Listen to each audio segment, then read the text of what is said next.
Hi, welcome to Second Earth Alternative. This is Felipe Osorio. All right, we have quite an episode today. I know I say this often, but I honestly believe this might be the best episode with some of the best evidence we have ever had. I usually don't get more than a few thousands of views, like from 1,000 to 10,000. So that means whatever evidence that I demonstrate to you, it's going to be just a handful of individuals who are going to have these coordinates. And I'm absolutely confident, and I say this not often, that what I'm about to show you represents actual human evidence, human habitation in Antarctica. Now, I know that last time when I did the first part of the episode, there was a bit of backlash that happened in the comment section.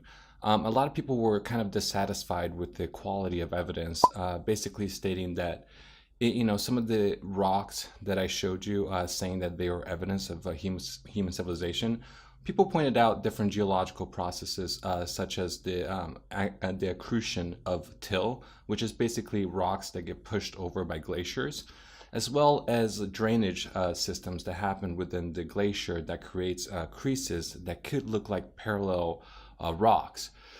I did take that into account. I really was thinking about that when I showed you guys the evidence. So I want to make up for the episode with this episode. So part of the reason why I was looking in the area for evidence, it wasn't like I was just scouring this entire continent larger than Australia and just kind of like, oh, I'm gonna find something. I went to a very specific area called Bungar Hills. I'm not sure if you're familiar with the area, but basically Bungar Hills is an area that does not freeze in Antarctica. It was first discovered by Admiral Richard E. Byrd during his expedition to Antarctica from 1946 to 1947. It was supposed to have been a 6-month expedition, but I believe he was only there for 2 months. We'll talk about that later.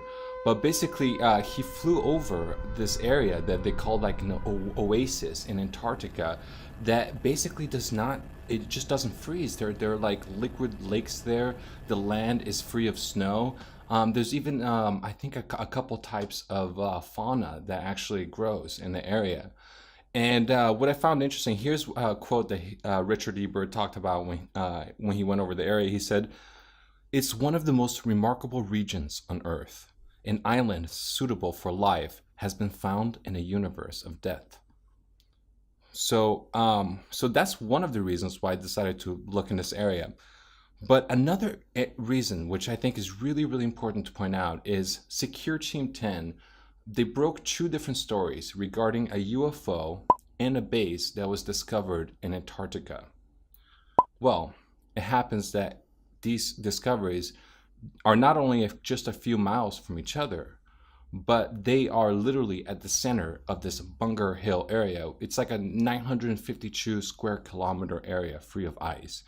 And the UFOs and all the anomalies have been discovered in this area. So that's why I'm looking there. Okay, so what I first wanted to show you was the Secure Team discovery of what could be an underground base. Now, I'm not saying that this is extraterrestrial or human-made. I'm just saying that there's something that is really, really strange in Antarctica that nobody's telling us what it is. So let me zoom in and show you guys what I mean. So once again, if you guys want the coordinates, it's right over here. But check this out. I'm going to zoom in really hard so you guys can really see these details. Look at this. This is an obvious artificial structure in Mars. In Antarctica. So, okay, so let's move on to the next anomaly that's in this area, and that is the saucer. So let me show you what we found, which I thought was rather interesting. And once again, I don't want to lose you guys on this because it's not the definitive evidence. It's just kind of interesting in the context of what I'm talking about. So check this out. Doesn't that look kind of artificial? I want to say it looks like a UFO. The measurements are about 20 feet across, but it's like the resolution is not perfect. So I'm not going to make that conclusion. I just think it looks kind of artificial. And if you look over here, there's another piece that looks artificial. And let me zoom in here so you can really see what I mean. And I had a discussion with one of the viewers in the last episode regarding whether these rocks have holes or not, but this is the example that I meant. I really believe that this rock has holes on it. I mean, if you look at this, and then look at the shadow. If you look at the shadow, you can kind of tell how symmetrical this rock is. To me, it looks almost like, I don't know, it just doesn't look natural. And neither does this, and they're kind of, you know, just resting right next to each other, almost like long lost artifacts. So let me show you the Photoshop version so you guys can see what I mean. So if you zoom in over here, and all I did is I just went and put like a quick levels and a quick channel mixer, and look how clear you can see the holes in that rock. And then if you reduce the noise, look how circular that looks. So okay, so like I said, I don't want to lose you guys on this, okay? I just want to get to this smoking gun evidence that I think is absolutely going to blow you guys' mind. And I think this is really the first smoking gun evidence for human civilization in Antarctica. And you guys are going to have the coordinates right now. So let me show you. All right, here it is.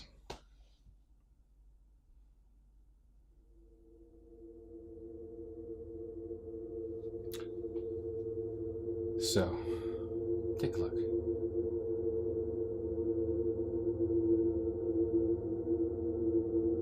It's kind of dark, so it's really hard to see. When I first looked at this, I was like, wait a second, is this what I think I'm seeing?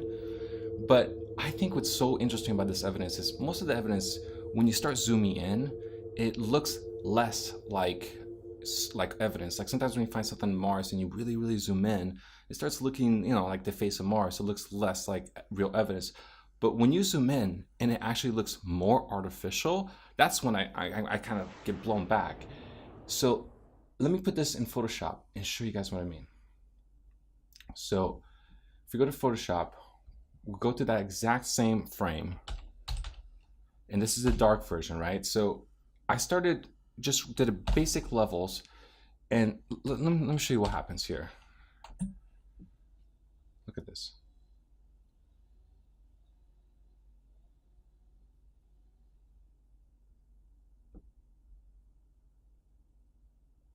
Are you guys seeing this? So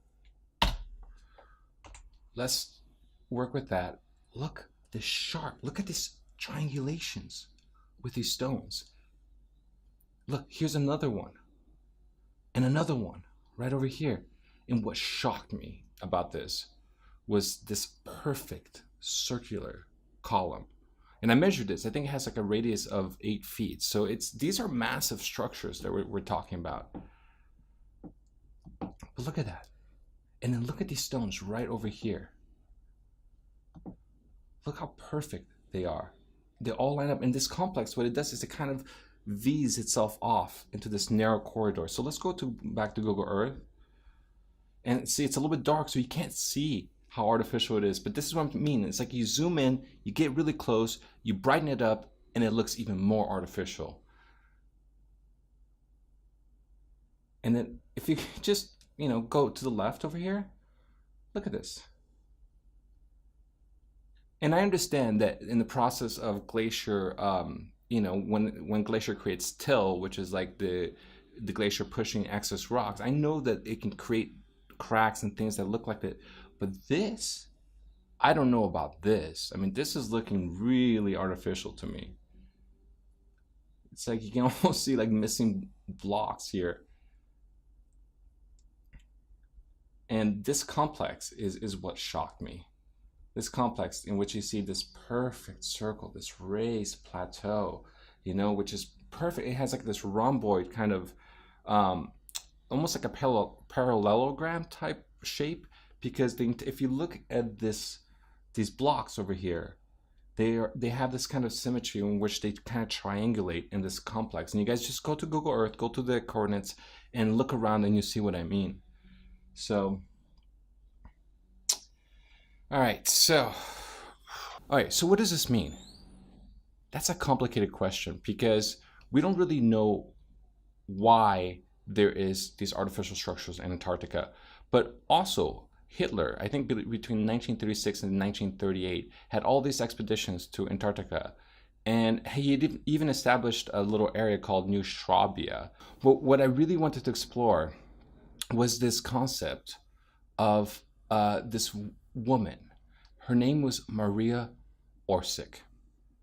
She was the leader of a society called the Vril Society.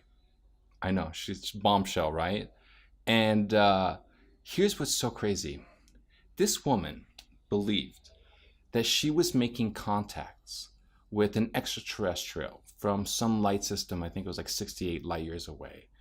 And she actually believed that humans had a heritage of at least 500 million years on this planet. And she got she was part of this society called the Vril Society. She was basically their leader. And the Vril Society, all these people, they had this belief that if you have long hair, which is not that different from the belief of Native Americans, but the belief that if you have long hair, it kind of creates a psychic connection to the world. And that's why the Vril Society was composed of all this beautiful women with long hair all the way to the waist. And it was just kind of scary because these women, they had this very extreme beliefs that humanity, that there was like a pure race of humanity and they were like as old as 500 million years. And she might have actually affected Hitler in his perspective, because it was later discovered that many members of the Third Reich were a part of not just the Vril Society, but also the Thule Society. Now, if somebody doesn't know what the Thule Society is, it's a society like the Vril Society, except it's based on a mythical island that used to exist, but is no longer there.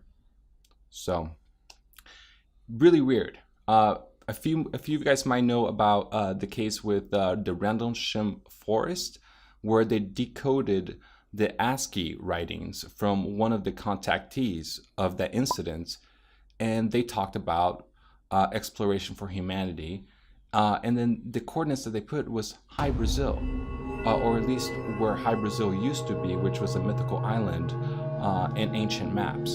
So all this stuff is really, really weird to me. So basically we have this bombshell of a woman who, had this belief that she's making contacts with aliens by using her hair as an antenna, and might have affected Hitler.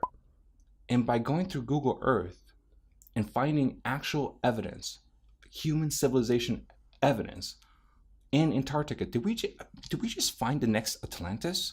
Is this a pre-Atlantis civilization?